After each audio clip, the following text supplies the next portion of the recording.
Olá, gente bonita! Olá, meus pezinhos de couve, meus pezinhos de alface, tudo bem?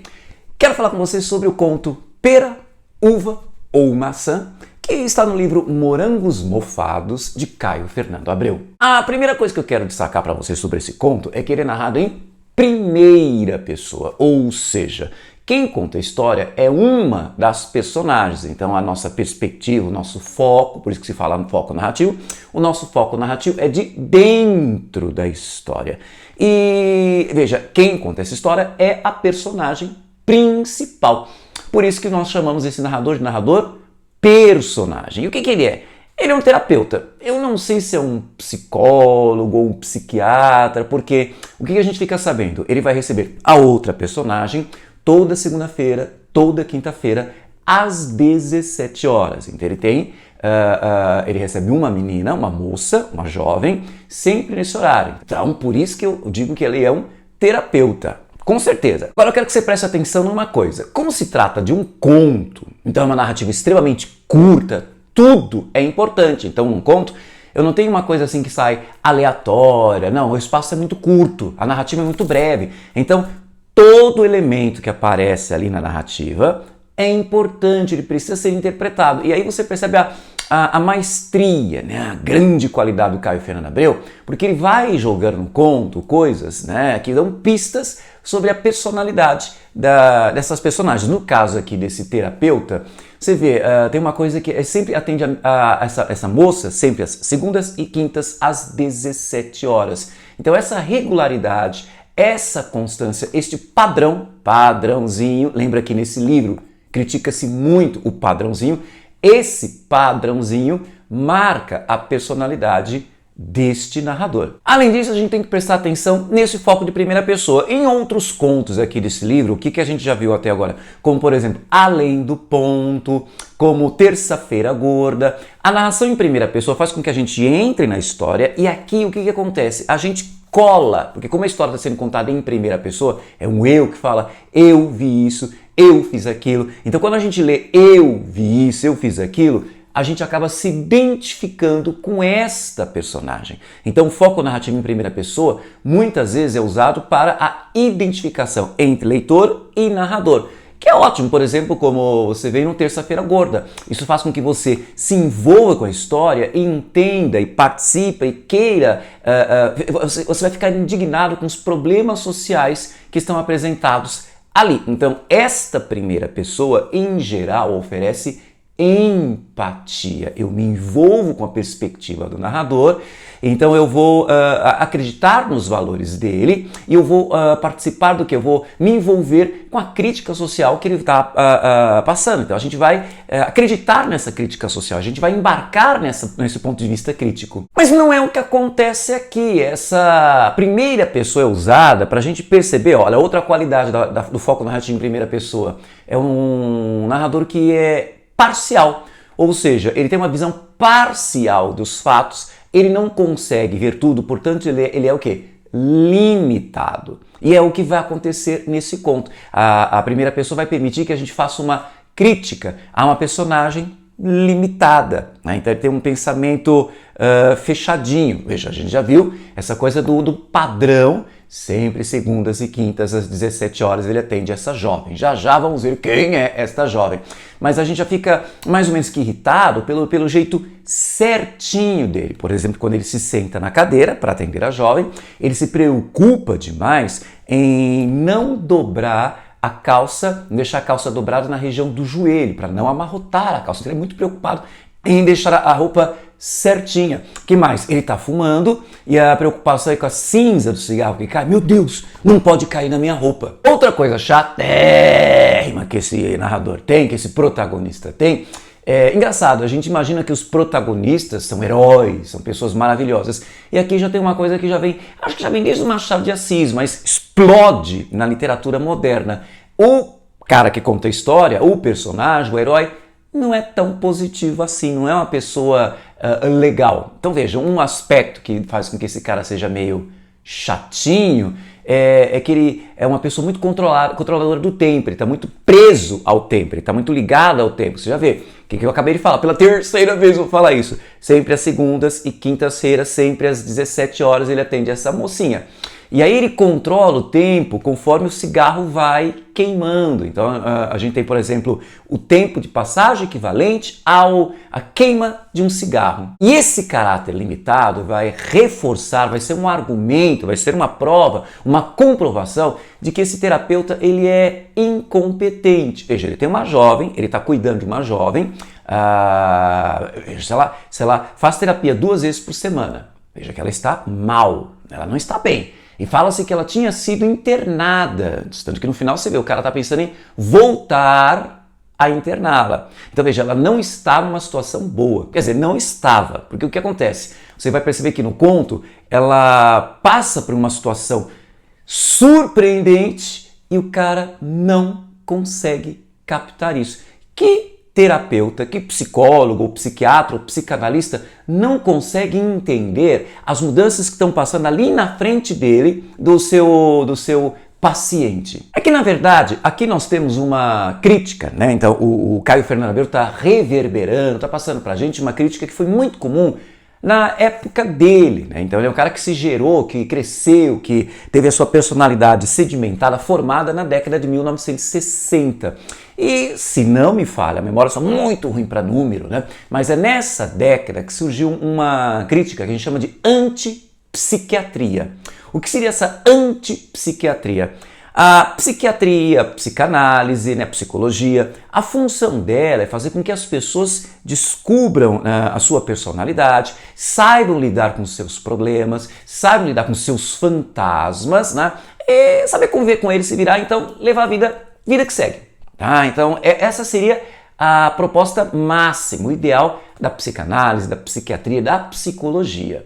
Muito bem, você se aceitar, você se acertar com seus fantasmas.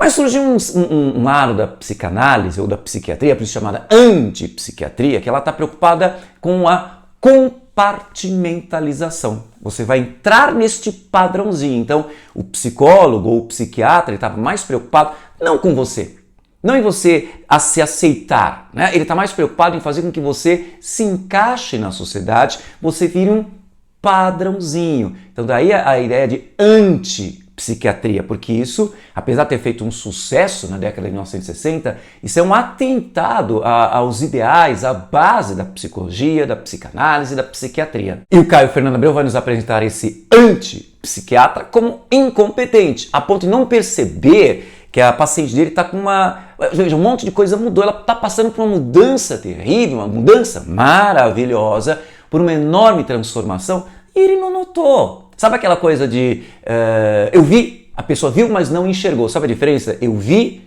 mas não enxerguei, né? Ver é algo que é instintivo, automático. Enxergar requer análise, a interpretação. Ele viu, mas não enxergou. Ele não viu que está vendo uma situação de desestabilização. Né? Então, veja, a ideia de crise, a ideia de bagunça, veja, a gente primeiro precisa arrumar uma casa. Primeiro a gente precisa bagunçar tudo, desestabilizar tudo para deixar tudo organizado depois, do nosso jeitinho. É o que aconteceu com essa moça. E a desestabilização se percebe, por exemplo, ele lembra o seguinte, que em geral, olha, a rotina, é um cara super apegado à rotina. Toda vez que essa moça está aqui, ela demora 15 minutos, o tempo de queimar um cigarro inteiro, para ela começar a falar. Aí você já percebe, começar a terapia parece que não está indo muito bem, porque a pessoa chega lá e fica 15 minutos calada, não quer falar, e depois de 15 minutos ela fala, só que agora, olha que interessante, antes desse prazo,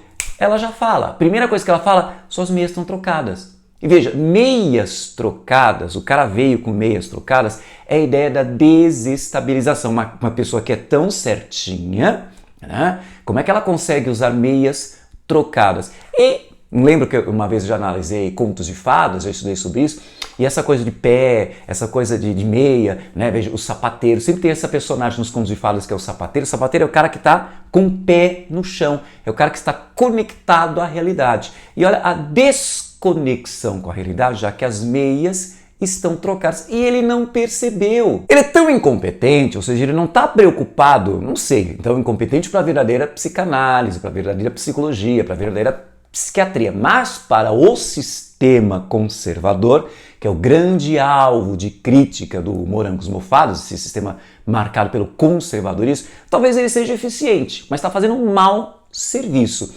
Enfim, ele é tão incompetente que não percebe as mudanças na frente dele. Já falamos sobre isso, tá? Enfim, ele é tão incompetente que, veja, constantemente a gente vê essa mocinha nesse momento que você percebe que ela está desesperada para falar, ela usa várias vezes a função fática da linguagem. E você lembra o que é função fática? É aquela função que está super preocupada em manter funcionando o canal de comunicação. Está funcionando a comunicação? A gente está realmente se comunicando? O canal está aberto? E isso a gente percebe quando ela constantemente fala, deixa eu falar, escute, você está me escutando? Quer dizer, essa necessidade de abrir um canal de comunicação, veja, aquela que antes levava 15 minutos para começar a falar, agora, antes desse prazo, ela já começa a falar, deixa eu falar. E veja, quando ela fala isso, deixa eu falar, tá me escutando?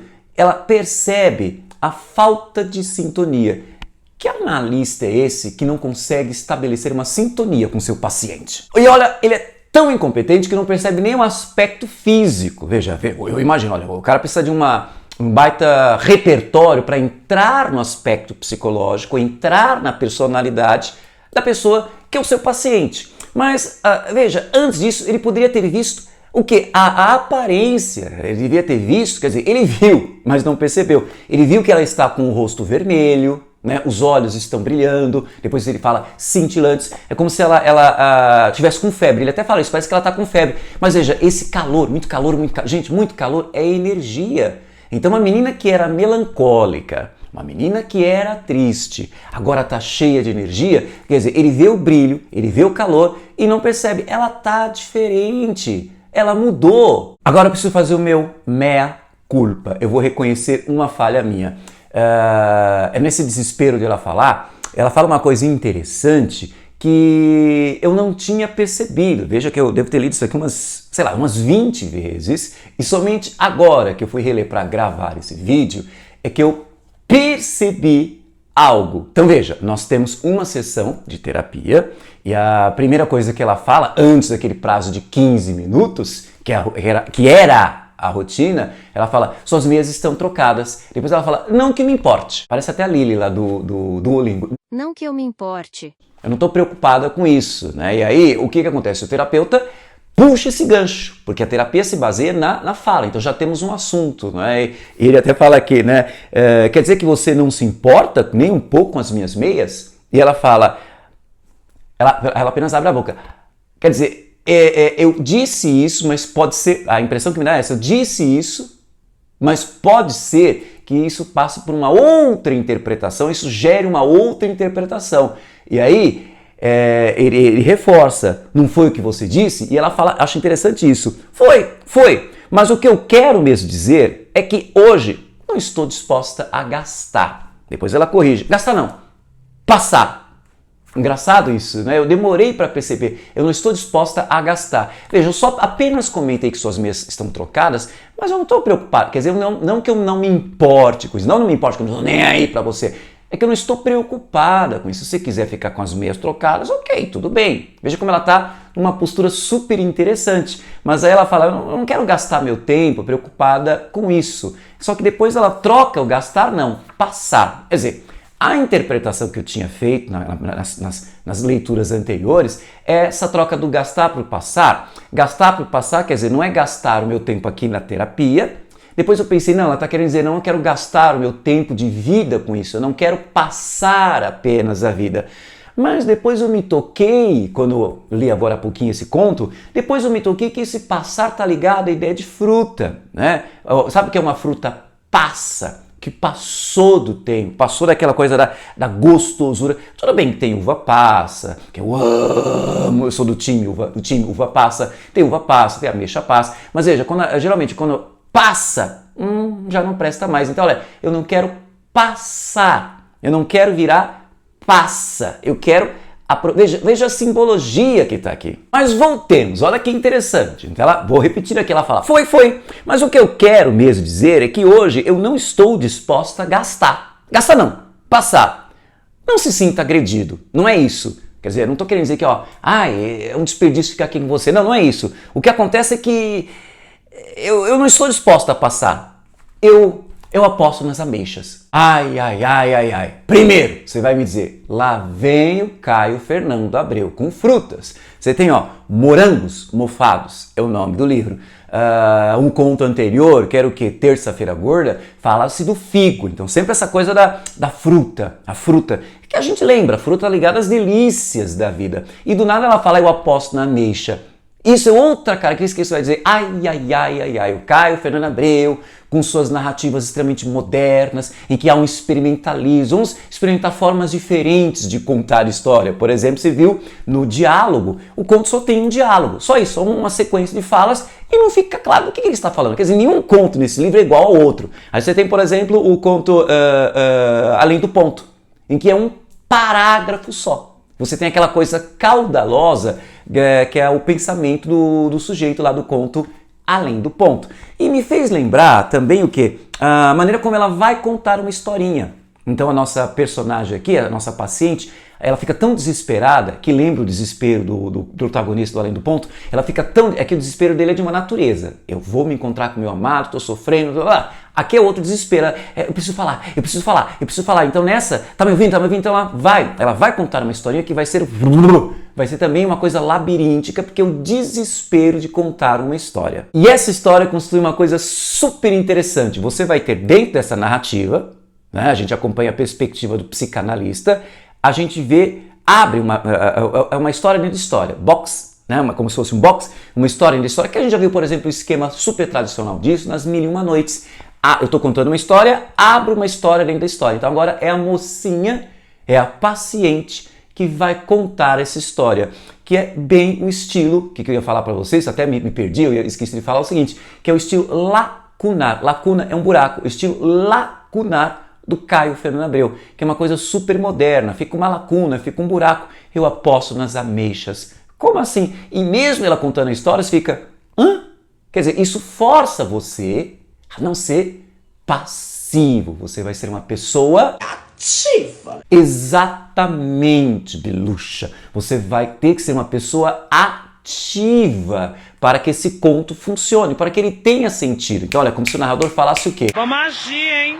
Vamos agir. Isso, tia Suzy. Vamos agir, vamos entrar nessa narrativa e, sabe, vamos nos esforçar para conseguir entender o significado. Eu preciso interpretar, eu preciso dar sentido a essa história, preencher essas lacunas. Agora, eu acho interessante nessa narrativa dentro de narrativa é como os dois narradores em primeira pessoa são muito diferentes. Veja que o psicanalista, você vai perceber que ele é limitado, padrãozinho.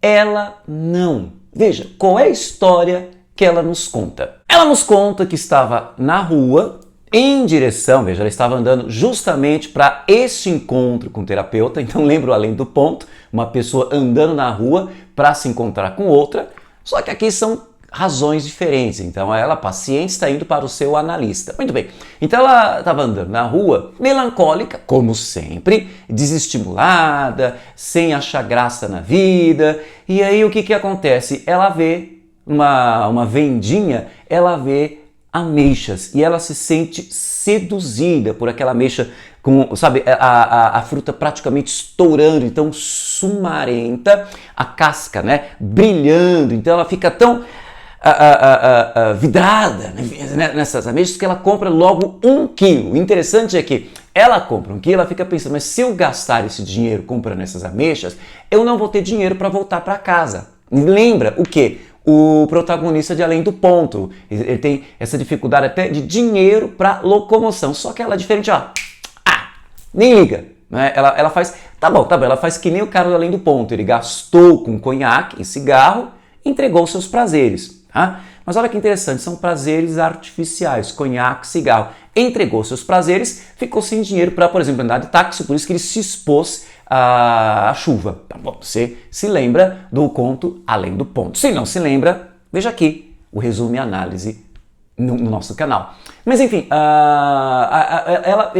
ela se entrega a uma coisa que é natural. Ela então compra 1 quilo de ameixas e se dedica a comer essas ameixas. Ela chega a comer acho que umas 6 ameixas e de uma forma tão intensa que ela fica toda lambuzada. Veja, esse lambuzada significa que ela está além do ponto. O livro é sempre isso, o além do ponto, além do decoro. Como é que a pessoa vai degustar, olha, fala, chega em degustar a ameixa e fica toda lambuzada. Mas ela não está nem aí, ela está entregue ao prazer. Veja, é uma alegria que ela não tinha há muito tempo. Então, ela toda dedicada ao prazer de comer essas ameixas, sabe, parece que elas estavam estourando, né, de vermelha, de sumo. E aí ela toda alegre, toda feliz, ela vira a esquina, ela esbarra, ela destropeça. Acho engraçado esse termo, tropeçar, porque a gente tropeça é algo que a gente passa por cima, né?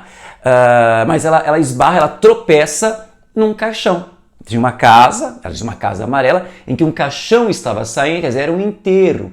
E nesse negócio de esbarrar no caixão, as ameixas que estavam no saco caem. E ela fica desesperada. Quer dizer, nesse ponto a cena, e tem uma coisa bem cinematográfica, o Caio Fernando Abreu, ele gosta de cinema, e a própria narradora fala isso, parece quando você congela um vídeo, a cena para. O que é essa cena parada, congelada? As ameixas todas ali no chão, porque ela esbarrou num caixão, e aí o que acontece? Todo mundo olhando para ela, mas ela nem tchuns, o que ela vai fazer? Ela vai catar as ameixas do chão e seguir o caminho dela. É nesse momento que o vídeo, digamos assim, o filme, né, a cena descongela. Mas é interessante notar que neste choque, veja que o que acontece nesse choque? É um choque entre vida, é o vermelho, é o gostar, é o se deliciar com o gosto de uma fruta. Então tem um conflito, um choque, um embate, uma oposição, um contraste entre vida, que ela acabou descobrindo degustando essas ameixas, e morte, que é o quê? Nesse funeral, nesse enterro, nesse cerimonial. O caixão sendo retirado de uma casa e sendo encaminhado para o funeral. E o contraste que está, por exemplo, também no vermelho explosivo dessas ameixas, às quais ela, quer dizer, ela se dedica ao vermelho, ela se dedica às ameixas, às quais a mocinha se dedica, e as roupas sóbrias, né? Porque é um funeral, né? Ninguém vai de vermelho num funeral. As roupas sóbrias das pessoas desse funeral. Então nós temos a cor forte da vida e a cor, quase que a ausência de cor da morte. E essa micronarrativa, ela é tão clariciana. Clariciana quer dizer, é o estilo de Clarice Lispector. E o Caio Fernando Abreu, ele era fã de Clarice Lispector. Alguns estudiosos até falam que ele é um herdeiro da Clarice Lispector. Porque como é que se comportam as narrativas da Clarice Lispector? Ela costuma apresentar narrativas em que eu tenho uma personagem no cotidiano, até que aparece um evento banal, mas que é suficiente para desestabilizar a vida desta personagem, desse protagonista, e ao desestabilizar, reconfigura a existência.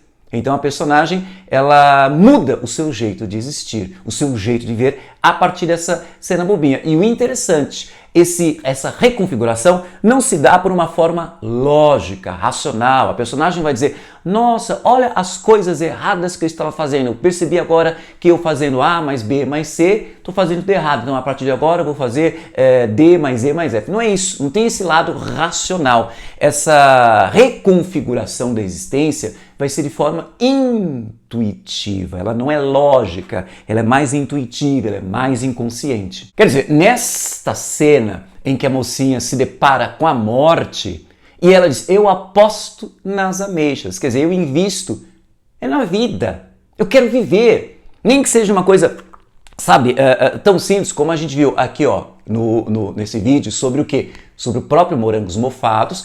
O Caio Fernando Abreu, ele pertence a uma geração que está decepcionada. Sonhava tanto com esses ideais dos anos de 1960, libertários, lembram? Se não lembra, vai lá no vídeo.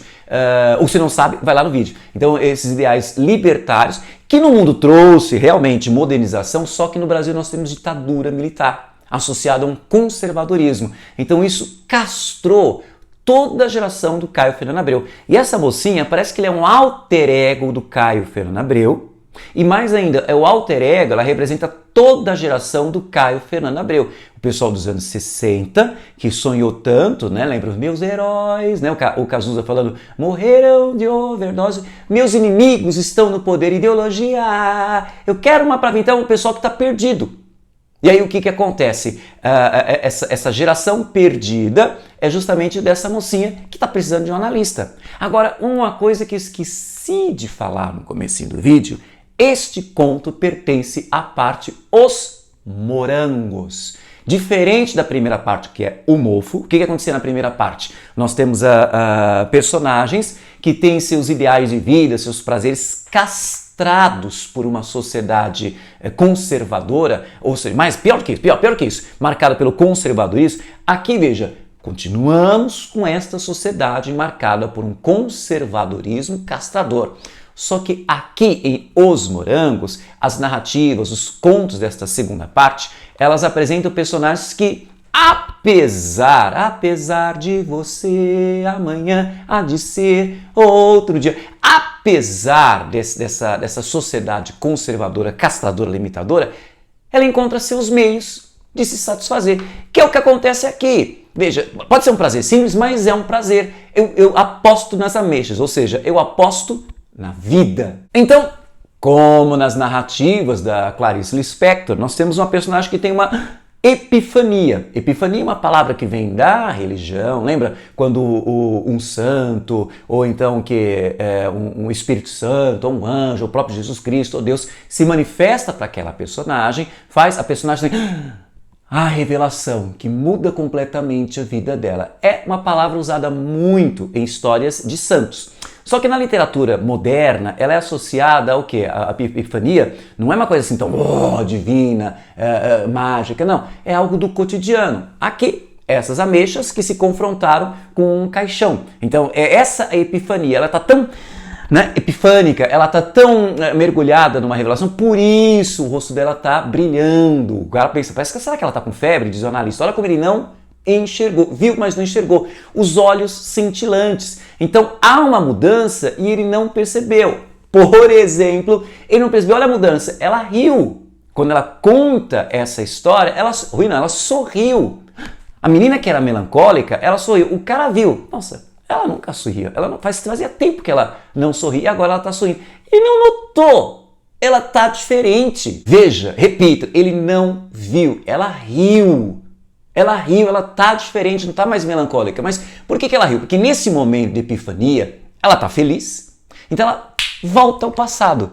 E ela lembra um outro evento, uma brincadeira dela de infância, uma brincadeira que dá título ao conto, né? Veja, o conto se chama Pera, Uva ou Maçã. Então ela lembra, eu nem conhecia essa brincadeira, mas às vezes eu converso com alguns alunos e falo, mas como você não conhece? Que é o seguinte, você tem a pessoa é amarrada, coloca-se um lenço nos olhos dela para ela não enxergar, e a outra, né, que está segurando o lenço, ela tem um monte de pessoinha lá na frente, e ela pergunta, tá apontando para alguém, pera, uva ou maçã? Pera é que você quer um aperto de mão. Pera, para mim, eu acho uma fruta insossa. Talvez por isso, sem gosto nenhum, então uma coisa mais insossa. Aperto de mão. O uva, engraçado, eu prefiro uva à maçã. Mas veja, uva seria um abraço. Né? Então você fala, e esse aqui? A pessoa fala, uva. Então você vai dar um abraço. Pera, vai dar um aperto de mão. E maçã é beijo na boca.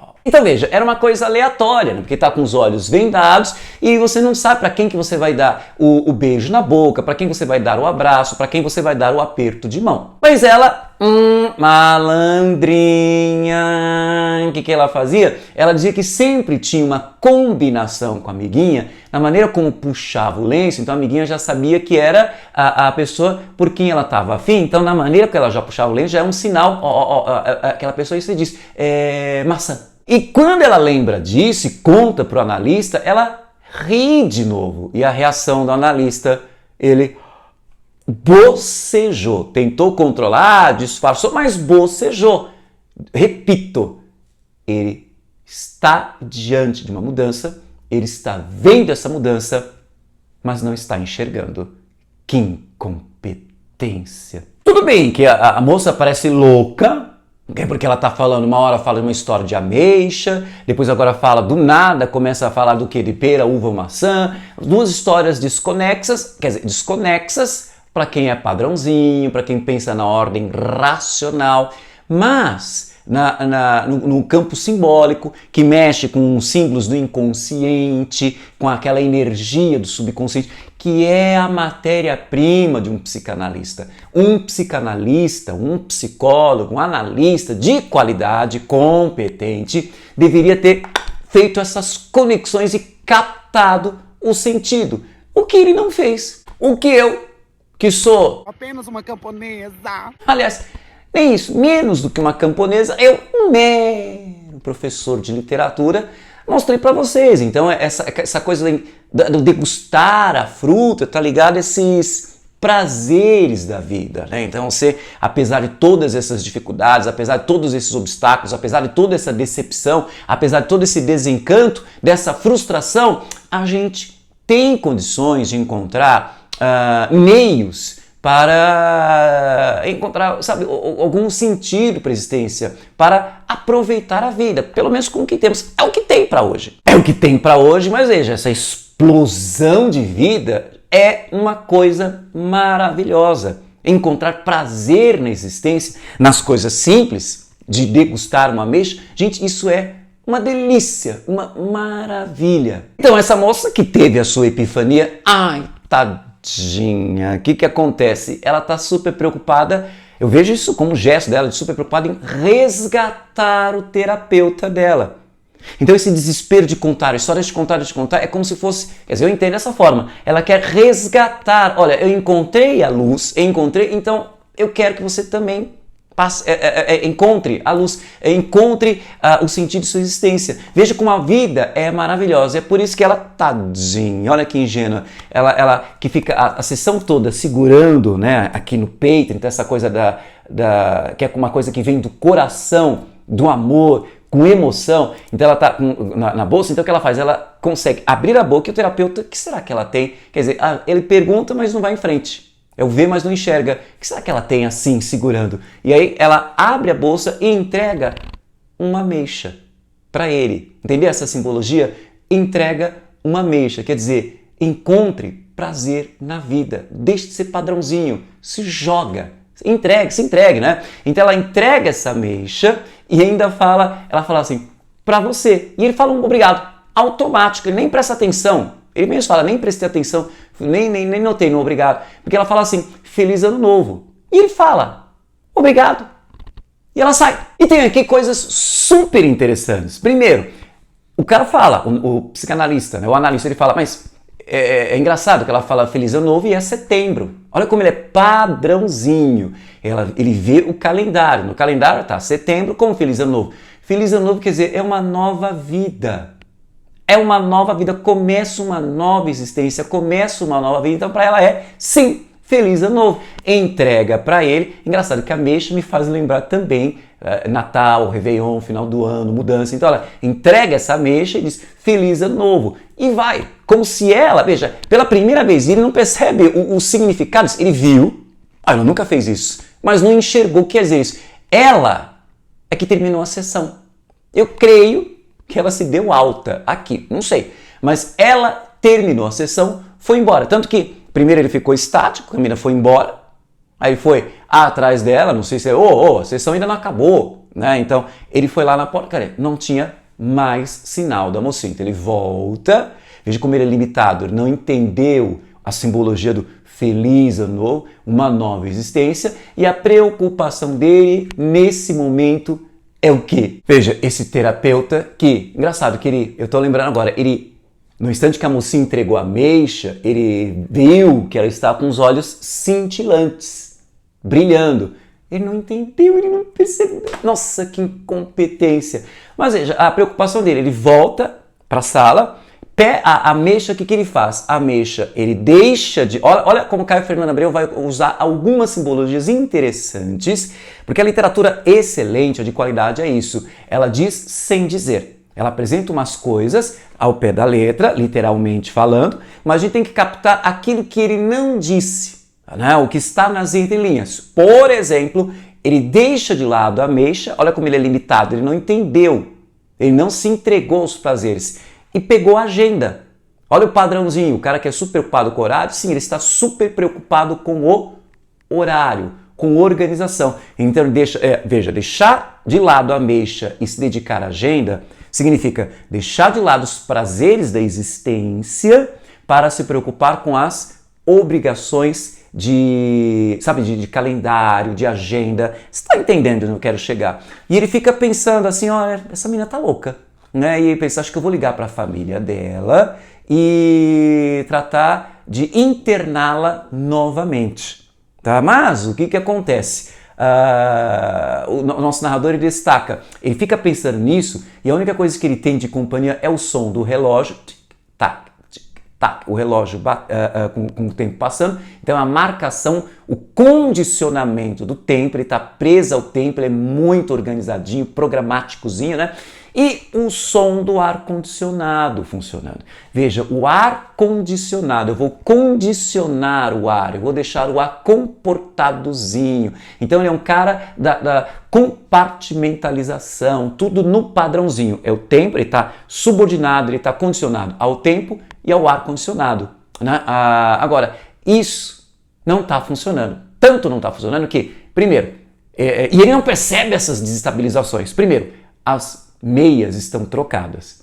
E ele poderia até pensar, olha que engraçado, ele poderia, o conto inteiro ele fica pensando, mas por que estão trocadas? Que meias que eu coloquei? Então, engraçado, ele poderia simplesmente baixar, levantar a calça e ver quais são as meias, mas veja, ele está tão preocupado com os compromissos, está conversando com essa menina, está preocupado com a agenda, que não consegue nem olhar para as meias. Tem uma desestabilização aí, outra desestabilização que aparece constantemente é o quê? Os óculos dele estão sempre caindo. Né? Os óculos, são a maneira de enxergar. Então a minha maneira de enxergar está desajustada. Os óculos estão sempre indo para frente, Então quando ele pensa, acho que eu vou ligar para a família dela, veja, ele se perde nos pensamentos, nossa, mas que meia que eu tô? Não vê a meia, não liga para a família dela, por quê? Porque a secretária diz que chegou o próximo cliente. Eu acho grave isso. Veja, se fala o próximo cliente, não é o paciente. Usa-se um termo muito comercial, muito capitalista, né? Que é o próximo cliente. O que nos ajuda a acrescentar mais um detalhe sobre o caráter canhestro. Olha, fala chique, hein? Canhestro, né? Canhestro tosco, limitado, incompetente desse terapeuta, porque ele não tem pacientes, ele tem clientes. Tá percebendo onde eu quero chegar? E esse conto termina em aberto, o que é muito moderno. Porque o que quer dizer que termina em aberto? A gente fica sem saber como é que realmente terminou essa história. Ele vai realmente ligar para os pais da mocinha e ela vai voltar a ser internada porque é uma pessoa não padrão, não se encaixa no padrãozinho da sociedade? Ou será que ela se deu alta? Ela já está curada, ela se curou, ela se viu como curada. Ela encontrou mesmo a felicidade, isso vai ser temporário? Não tem aquela coisa, e eles se casaram e viveram felizes para sempre. Sei. Né? Que mais que fica em aberto? A gente fica sem saber de que cor são as meias do cara. Será que que hora que ele vai ver isso e vai consertar isso? Bom, não se sabe. Porque o mais importante do conto já foi apresentado. Essa questão do que? De encontrar prazer nas coisas pequenas. A gente vai, né? Isso é parte da parte dos morangos. A gente, apesar de todas essas dificuldades, a gente tem capacidade, a geração do Caio Fernando Abreu, que é o caso até dele mesmo, apesar de todas essas dificuldades, essas decepções e frustrações, a gente encontra um meio para ser feliz. apesar de tudo, vamos ser felizes. Nós vamos sorrir. Sorriam. Enfim, esses são os elementos mínimos que eu queria passar para você sobre o conto Pera, Uva ou Maçã, que está no livro Morangos Mofados, de Caio Fernando Abreu. Espero que minhas observações tenham sido úteis. Se você gostou, curte aí, deixa um comentário e compartilhe esse vídeo em suas redes sociais, que conhecimento é para isso mesmo, é para ser compartilhado. E se você quiser análise dos outros contos, de morangos mofados, é só ir aqui nessa playlistzinha. E não se esqueça de se inscrever em nosso canal e de ativar o sininho para ficar sempre sabendo em primeira mão de nossas novidades. Um beijo, sabor morangos. Mas não morangos mofados, mas morangos gostosinhos. E até o nosso próximo encontro.